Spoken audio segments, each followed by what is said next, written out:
A lot of people think that coffee farming is just planting trees and waiting for harvest, right? But the deeper I get into the subject, the more I'm realizing it's really a systems problem. Logistics, infrastructure, farmer coordination, processing, even exports, all of it has to connect properly. And that's the reason why I decided to only start with 20 export bags, which sounds small until I realized what it took to produce that amount consistently. And you're probably thinking like 20, like how do you come up with that number? You just made that up? Was it random? No. In my early days of networking, I was talking to a person who was handling a lot of like auctions for coffee. And he was telling me that I should aim around 20 export bags initially to see if I can actually make that amount. After telling me that he's seen a lot of projects that look like mine and failed, even with those that had a lot of financial backings. So it showed me money wasn't really an issue, but a lack of clear planning and not understanding how Haitians really think.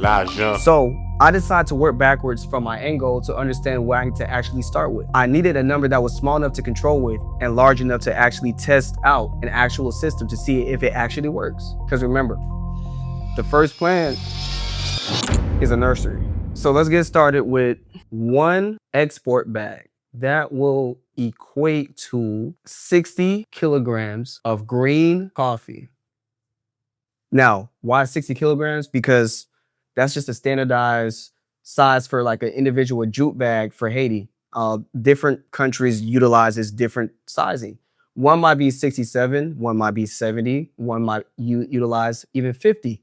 But for Haiti, when I checked online, they mostly use around 60, so we're gonna work with that. And if they ever utilize a different number in the future, we can always adjust later on. I need to produce 20 bags, and that will equate to 1,200 green coffee.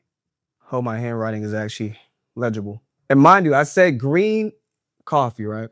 Because green coffee is not what comes out of the tree. What actually comes out of the tree is the cherries. And knowing about coffee cherries, it loses weight during processing. So the estimate will be 5 to 6 kilograms of coffee cherries, and that will equate to 1 kilogram of green coffee. I'm just gonna say GC. GC is gonna stand for green coffee. And mind you, I did the math already ahead, so I already know the range I would need. I would need 5,000 to 7,200 kilograms of coffee cherries to produce 20 export bags of what?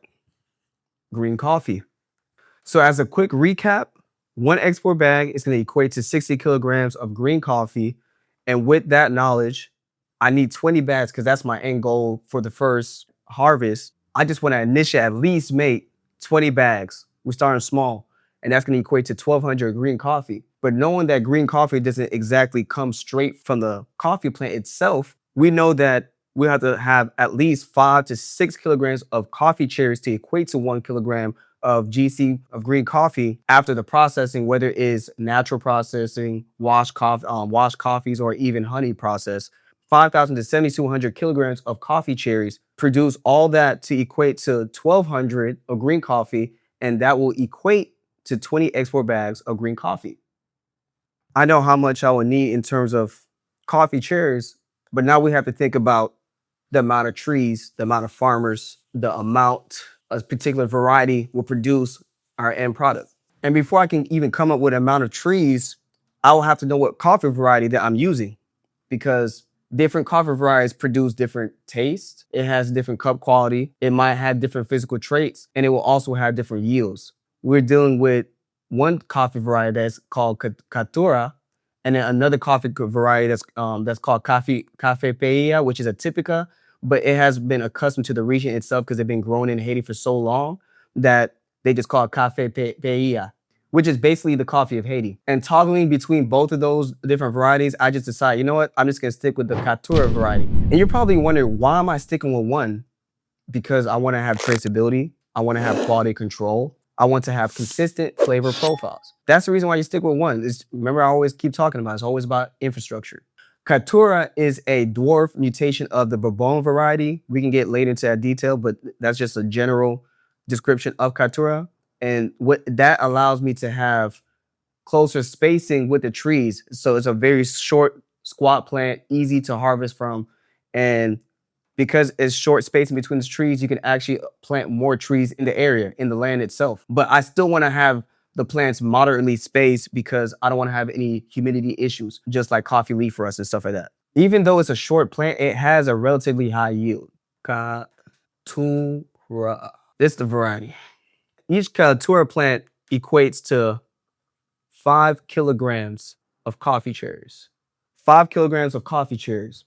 You would need 1,200 trees on the low end to equate to the 6,000 kilograms of coffee cherries. I'm going to say coffee cherries at CF. And then on the high end, 1,440 trees. So I would need between 1,200 to 1,440, but I want to be safe. I'm going to be like, you know what? We're sticking with 1,500. This is how many trees we're going to need to produce 20 export bags. I have 1,500 plants. I have 1,500 trees. And I'm like, okay, how am I going to split this amongst the farmers?